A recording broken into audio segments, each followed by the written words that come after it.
किसी की बेटी को इतना विवश मत करो कि वह ऐसे कदम उठा ले। सुंदर, सुशील और शांत स्वभाव की होने के बाद भी उर्मिला जी को उनकी बहू रिया कभी पसंद ना आ सकी।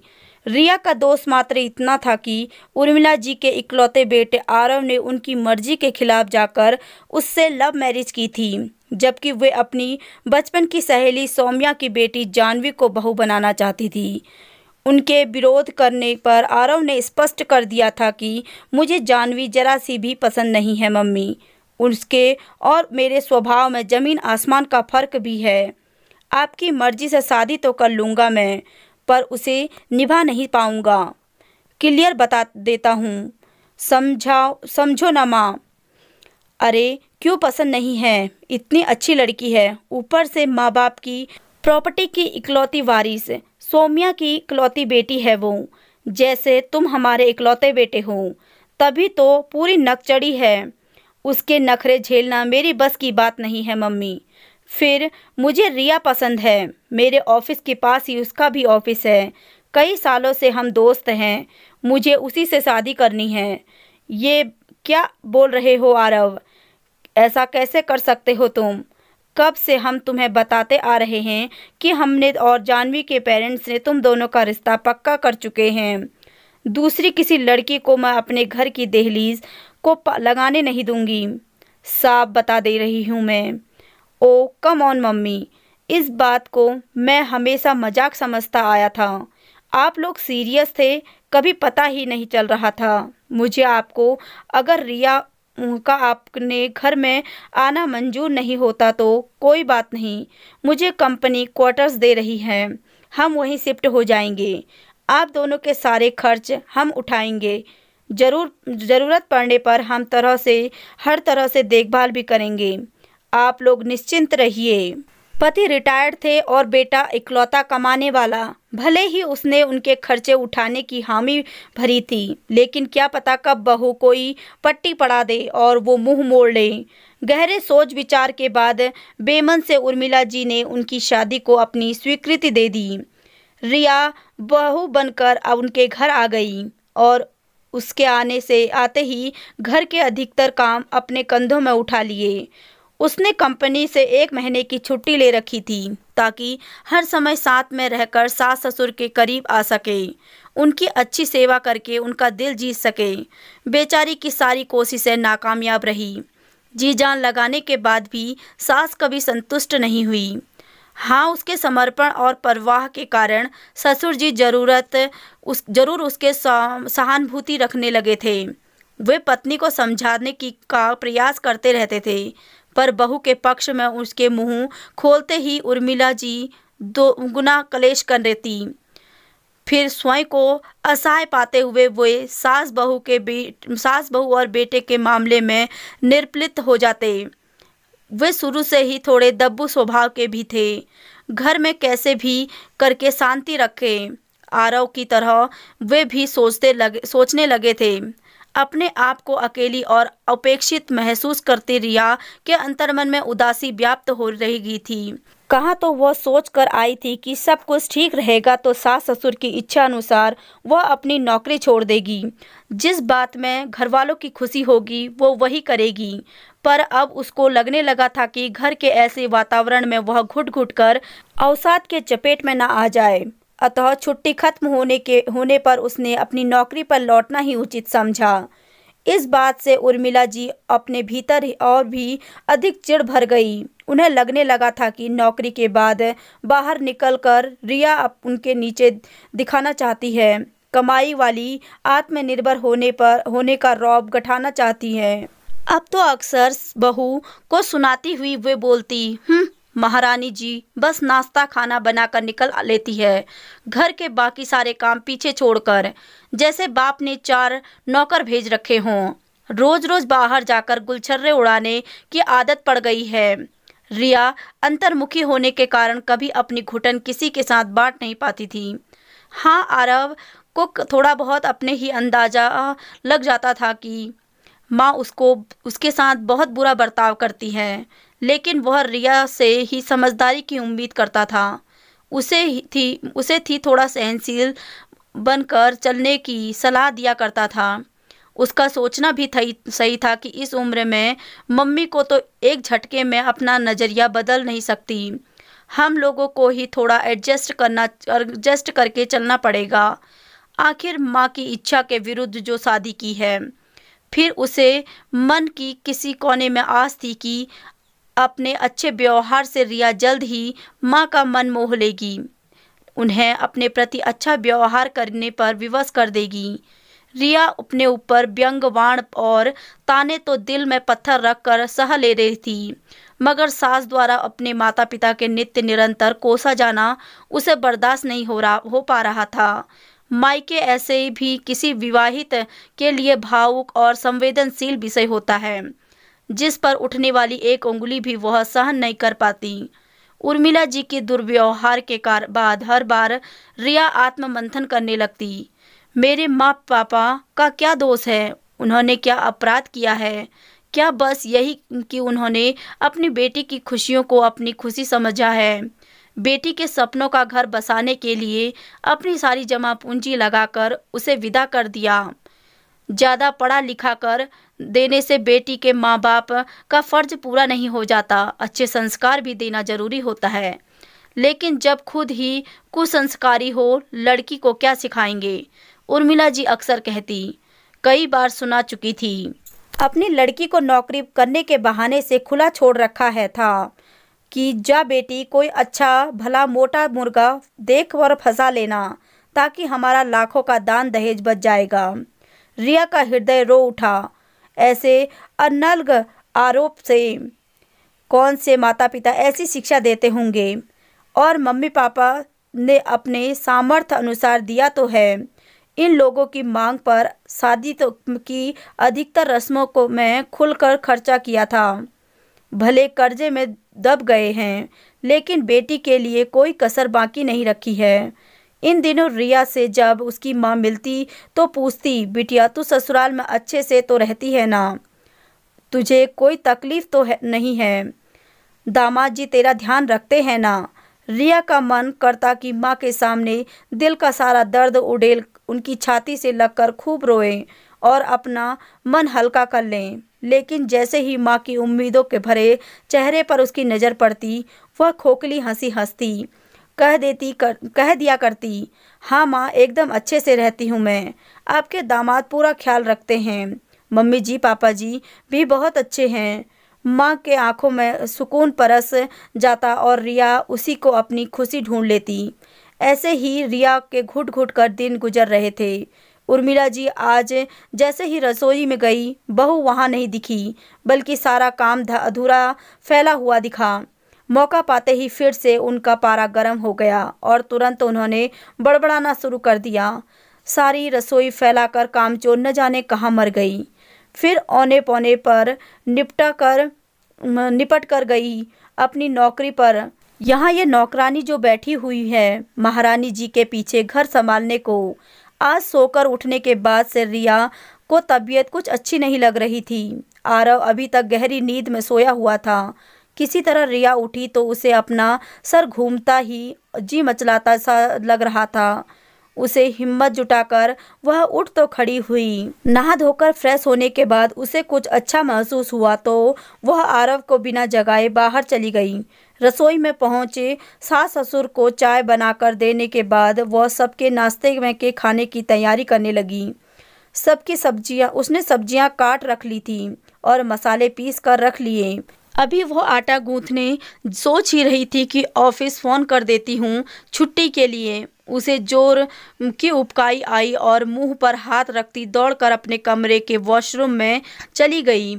मुंह हाथ धोकर वह जैसे ही वहाँ से निकली, उसके कानों में सासू माँ के बड़बड़ाने की आवाज़ पड़ गई। भिखारिनों ने अपने कामचोर आवारा बेटी के आगे करके मेरे सोने जैसे बेटे को फांस लिया। भगवान करे सच में भिखारी बनकर सड़क पर आ जाएं, कटोरा लेकर भीख मांगते फिरें।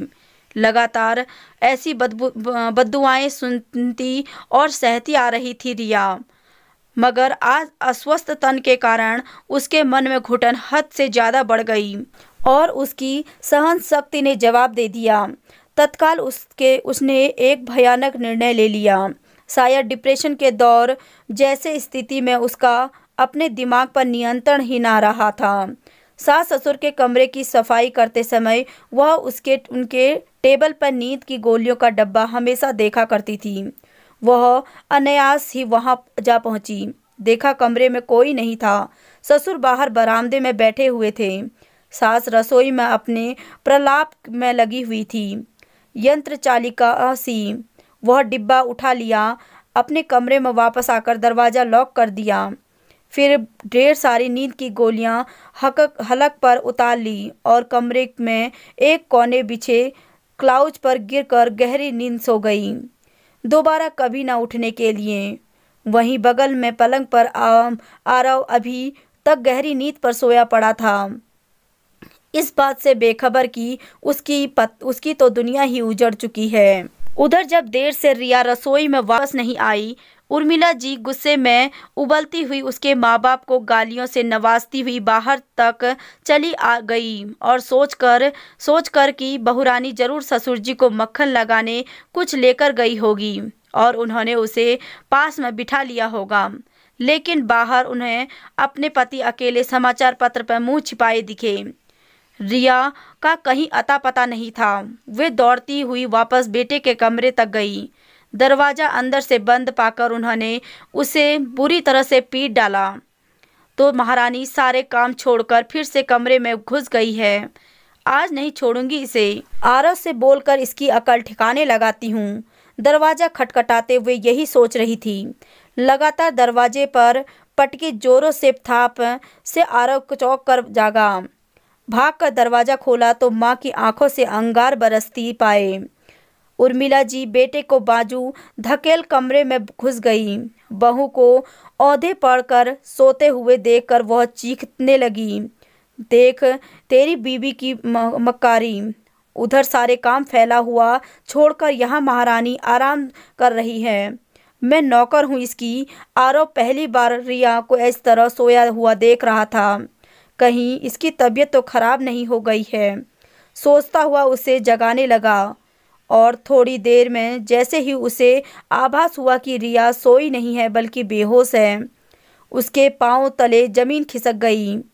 आनाप फानन में परिचित डॉक्टर को फ़ोन करके बुलाया गया, जिसके चेकअप करते ही रिया को मृत्यु की पुष्टि कर दी। आरव के साथ साथ उसके माँ पापा को सांप सूंघ गया, मानो ऐसे कैसे हो सकता है। नहीं डॉक्टर साहब, आपको ज़रूर कोई गलतफहमी है। मगर सच अपने विद्रुत रूप के सामने था। अनहोनी घट चुकी थी। पत्नी को ऐसी असमय मौत और ऊपर से पुलिस कोर्ट कचहरी के चक्कर, आरव के लिए यह एकदम असहनीय था। बहू को आत्महत्या के लिए उकसाने का पूरा इल्ज़ाम माँ पापा पर आते देख उसने अपने बयान में सारा दोष अपने सर ले लिया। पूछताछ में हर बार यही झूठ करता रहा कि दोनों की पटती नहीं थी। उसके और रिया के बीच बहुत ज़्यादा झगड़े होते थे। इंस्पेक्टर वर्मा जब उनका लिखित बयान दर्ज कर रही थी तो आरव कुछ सोचता हुआ बात कर रहा था। कल की लड़ाई में रिया ने गुस्से में मुझे धमकी दी थी कि वह सुसाइड कर लेगी, जिसके जवाब में मैंने कह दिया था कि ऐसे कोरी धमकियों से मैं डरने वाला नहीं हूँ। मरने वाले लोग बोलकर नहीं मरते। मुझे क्या पता था वह सचमुच ऐसा कदम उठा लेगी। इस बयान के बाद पुलिस ने आरव को गिरफ्तार कर लिया और उस पर नवविवाहित पत्नी को परोक्ष हत्या का मुकदमा दायर कर दिया। रिया के घर वाले बेटी के गम में पागल हो उठे थे। जिस हंसती खेलती लाडली को उन्होंने कुछ माह पहले डोली पर बिठाकर यह समझकर विदा किया था कि वो अपने मनपसंद हमसफ़र के संग जिंदगी भर भरपूर जिएगी, उसकी ऐसी अकाल्पनिक परिणति उससे सहन नहीं हो पा रही थी। उसकी याचिका पर आरव की जमानत की अर्जी नामंजूर हो गई और उसे केस पर पहले चरण में ही फैसले तक ले लिए जेल में डाल दिया गया। एक निर्दोष इंसान के लिए यह सब झेलना किसी बड़े सदमे से कम नहीं था। ऊपर से जेल के अंदर की काली जिंदगी आरव के लिए दुर्दांत अपराधियों के बीच रहना जीवित नरक भुगतने जैसा था। वह सत्य में भरे हुए कई पुराने और घात मुजरिम वहाँ ऐसे थे जैसे नए आए हुए कैदियों को कई तरीकों से शोषण करते थे। ऊपर से उनकी पहुंच और कानून के रखवालों की साठगांठ होने के कारण किसी की हिम्मत नहीं थी कि उनकी शिकायत करे। अगर कोई शिकायत कर भी लेता तो उनकी सुनवाई नहीं होती थी। उल्टा शिकायत करने वालों की स्यामत आ जाती थी। अधिक दिनों तक आरव यह सब झेल नहीं सका। उसका नर्वस ब्रेन डाउन हो गया था। उसके पागलों जैसी हालत देखकर जेल के वार्डन ने रिपोर्ट कर उसे जेल के स्थित अस्पताल में भर्ती करा दिया गया। वहाँ के डॉक्टर द्वारा उसकी मानसिक स्थिति गंभीर होने की सूचना पर उसको तत्काल मेंटल ट्रामा सेंटर पर भर्ती करवाया गया। वहाँ भी उसकी हालत सुधरने के बजाय दिनों दिन बिगड़ती चली जा रही थी। और एक दिन उसके विशेषज्ञ डॉक्टर ने आरव के बारे में अपनी फाइनल रिपोर्ट जेल के प्रशासन को तथा मरीज के घरवालों को सौंप दी कि ऐसे सीवियर केस में पेशेंट को पूरी तरह ठीक हो पाना नामुमकिन है। रिपोर्ट सुनते ही उर्मिला जी को पहली बार एहसास हुआ कि उसकी हंसती खेलती दुनिया उजाड़ने वाली वो खुद है। उन्हें अपनी किए जुर्म का एहसास होने लगा कि उन्होंने अपने हाथों से अपना सब कुछ नष्ट कर डाला है। प्रसक्त प्रतिमा सी वे कर्तव्य विमूढ़ खड़ी थी कि तभी उसके पति रोते कलपलते हुए उसके पास आए और सबके सामने ही चीख चीख कर सारे बर्बादियों का दोष उन्हें उठाते कहने लगे, ऐसी औरत के साथ मैं अब एक पल भी नहीं रहूँगा। आज से किसी वृद्धाश्रम में जाकर रह लूँगा या फिर मथुरा वृंदावन में चला जाऊँगा। एक कलंकिनी का चेहरा मैं दोबारा नहीं देखना चाहूँगा। जो करीबी परिवार वहाँ जुटे हुए थे आपस में कानाफूसी करने लगे। उर्मिला जी को किसी की फुसफुसाने स्वर सुनाई दिया। अपने ही बच्चों को खा जाने वाली डायन न देखी हो तो देख लो एक बार। ऐसी होती है जो अपने ही बच्चों को खा गई, और नहीं तो क्या। अरे अपने कोख जाए तक की खुशी बर्दाश्त नहीं थी इसे तो दूसरों का तो क्या ही भला सोचेगी। किसी की हिकायत भरी आवाज़ सुनाई दी, ऐसी नीच की परछाई भी पड़ने का तो अनर्थ हो, चलो जल्दी यहाँ से, कोई और कह रहा था। एकाएक उर्मिला जी ने अपनी अंतर आत्मा की चीख चीख कर उनसे उनके कर्मों का हिसाब पूछने लगे। किसी बात की कमी थी तुम्हें उर्मिला? घर में सब कुछ भरपूर भरा हुआ था, सब कुछ ज़रूरत से ज़्यादा ही था, कम नहीं। बेटे की शादी में लड़ता तगड़ा दहेज वसूलने की भूख ने तुझे कहीं का न छोड़ा। आँख खोल कर देख तो जरा, दूसरे की बच्ची के लिए पाले हुए वैमनस्य की आग से ने तेरे अपने जिगर के टुकड़े को लपेट लिया। उसी आग से तुम्हारी सोने जैसी गृहस्थी जल कर राख हो गई। क्या करेगी अब? अपना ये कलंकनी मुँह लेकर कहाँ जाएगी? किसके लिए जिएगी? क्यों जिएगी? जी कर क्या करेगी? अपराध बोध, आत्मग्लानि और पश्चाताप की ज्वाला उसके मन में धधकने लगी। भीतर ही भीतर उसे निरंतर तेज होती अग्नि में वे समूची जल मरी और फिर हा हा हा हा हा करके अपने सिर के बाल नोचती से अट्टहास कर उठी। सामने खड़े सभी लोग उसका निरांत अपरिचित थे। उसके लिए किसी को भी वो पहचान नहीं पा रही थी। दोनों हाथ ऊपर उठाते उसकी तरह से पौसाचित हंसी हंसती और बाहर सड़क पर की ओर दौड़ पड़ी और अंधाधुंध दौड़ती चली गई। दौड़ती ही चली गई सड़क पर आती एक गाड़ी ने उसको कुचल डाला। उर्मिला जी लालच और ईर्ष्या ने उसके हंसते बसते घर को आग लगा दी और इस आग में वह खुद भी सब कुछ जल कर राख कर दिया। इसलिए कहते हैं लालच बुरी बला है। आपके पास जितना है उतने में खुश रहो। कभी किसी की बेटी को इतना ना तड़पाओ कि वो इस तरह का कदम उठा ले। तो आपको ये कहानी कैसी लगी कमेंट सेशन में अपनी राय ज़रूर बताएं। अगर आप चैनल पर नए हैं तो चैनल को सब्सक्राइब ज़रूर कीजिए।